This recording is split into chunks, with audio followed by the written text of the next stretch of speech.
नमः शिवाय। आज मेरे पास एक बहुत ही गहरा लेकिन बहुत ही क्रांतिकारी सवाल आया है।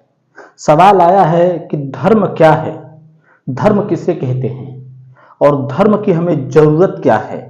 और साथ ही साथ आप मुझे ये भी बताएं कि लोग ऐसा क्यों कहते हैं कि धर्म सिर्फ एक है और वो है सिर्फ और सिर्फ सनातन। तो देखिए, पहली बात तो समझ लीजिए, ये बातें थोड़ी विवादित और क्रांतिकारी है। पहली बात आप समझ लीजिए, धर्म का अर्थ हिंदू या मुस्लिम नहीं होता, सिख या ईसाई नहीं होता, जैन बौद्ध नहीं होता। फिर सवाल आता है कि धर्म क्या होता है। तो देखिए, धर्म को जरा ठीक से समझ लीजिए, वरना मेरी बातें अगर गलत पकड़ में आ गई आपकी तो यहीं से विवाद पैदा हो जाएगी और फिर मेरे पे कार्रवाई शुरू हो जाएगी। तो मैं चाहता हूं कि बिना त्रुटि के थोड़ा ध्यान से समझ लीजिए। मैं बहुत संक्षिप्त में आपको समझाना चाहता हूं ताकि भ्रांति पैदा ना हो। धर्म जो शब्द है वो संस्कृत के ध्री धातु से बना है, जिसका अर्थ होता है धारण करना, अर्थात जो समाज, संसार और हमारे जीवन को उसके शाश्वत व्यवस्था में बनाए रखे, वही धर्म है। जैसे मान लीजिए, सूर्य का धर्म क्या है? सूर्य का धर्म है प्रकाश देना। अग्नि का धर्म क्या है? अग्नि का धर्म है ऊष्मा देना, गर्मी देना, जलाना। पानी का धर्म क्या है? पानी का धर्म है शीतलता देना, प्रवाह में रहना। वृक्षों का धर्म क्या है? वृक्ष का धर्म है फल देना, हमें छाया देना। ये वृक्ष का धर्म है। वैसे ही मनुष्य का धर्म क्या है? मनुष्य का धर्म है करुणा, प्रेम, दया, शांति में जीना। इसलिए दार्शनिक भाषा में धर्म को कहा जाता है कि धर्म हमारे वास्तविक स्वभाव की स्थिति है, अर्थात हमारा वास्तविक स्वभाव में स्थित रहना ही धर्म है। इसे जरा ठीक से समझ लीजिए। धर्म के नाम पे आज के समय में जो लड़ाइयाँ चल रही वो क्यों चल रही? क्योंकि सब यहाँ पे साबित करने में लगे हैं कि मेरा धर्म महान है। सब अपने धर्म की दुहाइयाँ दिए चले जा रहे हैं, सब अपने धर्म की महिमा गा रहे हैं, लेकिन धर्म का जो वास्तविक अर्थ है वो कोई समझ ही नहीं पाता। धर्म हमारा वास्तविक स्वभाव है, हम उससे कभी विमुख नहीं हो सकते। आप चीनी को देखे हैं?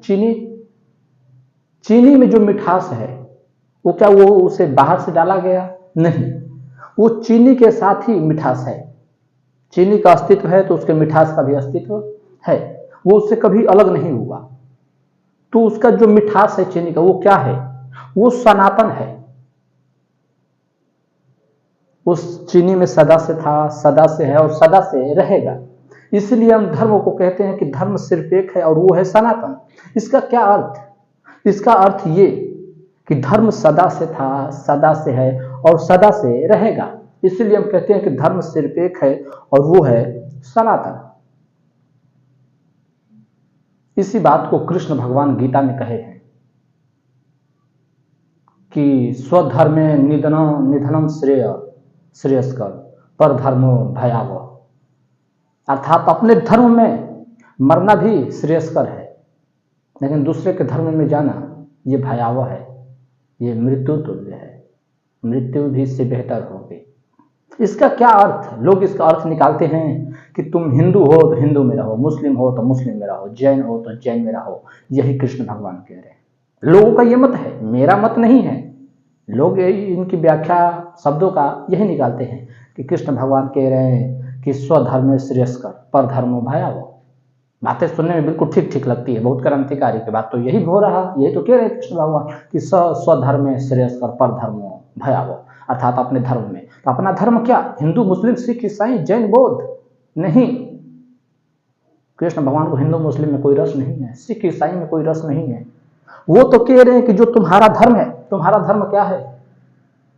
अगर सूर्य पानी का धर्म निभाना चाहे तो ये क्या है? उसके लिए भयावह ही है ना। सूर्य का धर्म है प्रकाश देना और पानी का धर्म है शीतलता प्राप्त करना, भयावह प्रवाह में रहना।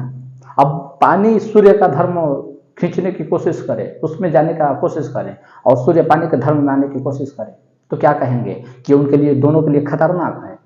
दोनों फिर अपने अस्तित्व को भूल जाएंगे, अपना जो गुण है वो भूल जाएंगे, फिर वो उनमें रस नहीं रहेगा जिसके कारण हम दोनों को पूजते हैं। आप यही कहेंगे ना। और यही बात कृष्ण भगवान कह रहे हैं कि स्वधर्म श्रेयस का अर्थात क्या, हिंदू मुस्लिम नहीं, जो तुम्हारा धर्म है, तुम मनुष्य हो, तुम्हारा धर्म क्या है? प्रेम, करुणा, दया, शांति में जीना, लोगों को प्रेम बांटना। लेकिन तुम जो धर्म मान रहे हो वो धर्म बहुत खतरनाक है।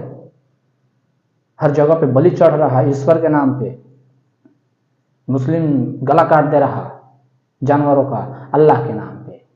यहाँ पे दया है, दया तो करुणा होगी, प्रेम होगा, ये धर्म होगा। लेकिन वो धर्म कहाँ रहा? किसी का जान ले लेना। अब कुछ लोग तर्क देते हैं कि शेर तो जान ले लेता है, वो शेर का धर्म है। शेर घास खा के नहीं जिंदा रह सकता, आप शेर नहीं हो। यही बात तो कृष्ण भगवान कह रहे हैं कि स्वधर्म श्रेयस्कर पर धर्मो नित भयावह, कि अपना धर्म श्रेयस्कर है। शेर अब हमारा धर्म पालन करने पे आ जाए तो फिर वो जिंदा नहीं रह पाएगा। वो करुणा दिखाने लगे, दया दिखाने लगे तो फिर वो भूखा मर जाएगा। सबका अपना धर्म है। सूर्य का अपना धर्म है, अग्नि का अपना धर्म है, जल का अपना धर्म है, वायु का अपना धर्म है। एक दूसरे की हम तुलना क्यों करें? किसी और में जाने का चेष्टा क्यों करें? लेकिन आज के समय में लोग यही कर रहे हैं। हिंदू से मुस्लिम हो जाओ, मुस्लिम से ईसाई हो जाओ, जैन हो जाओ, बौद्ध हो जाओ, और इसको वो धर्म रूपांतरित कह रहे हैं कि परिवर्तन हो गया। ये धर्म रूपांतरण नहीं है, ये गुलामी का परिवर्तन है। कोई व्यक्ति हिंदू से मुस्लिम हो जा रहा, कोई ईसाई हो जा रहा, कोई जैन हो जा रहा, कोई बौद्ध हो जा रहा, और इसको कह रहे हैं कि इंसान बदल गया। ये इंसान नहीं बदल गया, वो नया गुलामी चुन लिया। आज आप सोच लीजिए कि लोहे की कंपनी में काम कर रहे हैं और कल थक गए तो बोलेंगे कि नहीं, अब मैं लोहे की कंपनी में काम नहीं करूंगा, अब मैं स्टील की कंपनी में काम करूंगा। और कहेंगे कि जीवन में कुछ बदलाव हुआ। कुछ बदलाव नहीं हुआ। 2-4 दिन बेहतर लगेगा क्योंकि नई जगह, नए माहौल मिलेंगे तो, लेकिन गुलामी वही रह गई। आप गुलाम ही रहे। इसी के बारे में ओशो बहुत सुंदर बात कहे थे। ओशो कहे थे कि अगर मुक्त होना है, धर्म में आपका प्रवेश होना है, तो आप हिंदू से, मुस्लिम से, सिख से, ईसाई से, जैन से, बौद्ध से, सबसे मुक्त हो जाएं। फिर आप वहां पे खड़े होंगे जहां से सत्य की ओर नदी की धारा का प्रवाह शुरू होगा।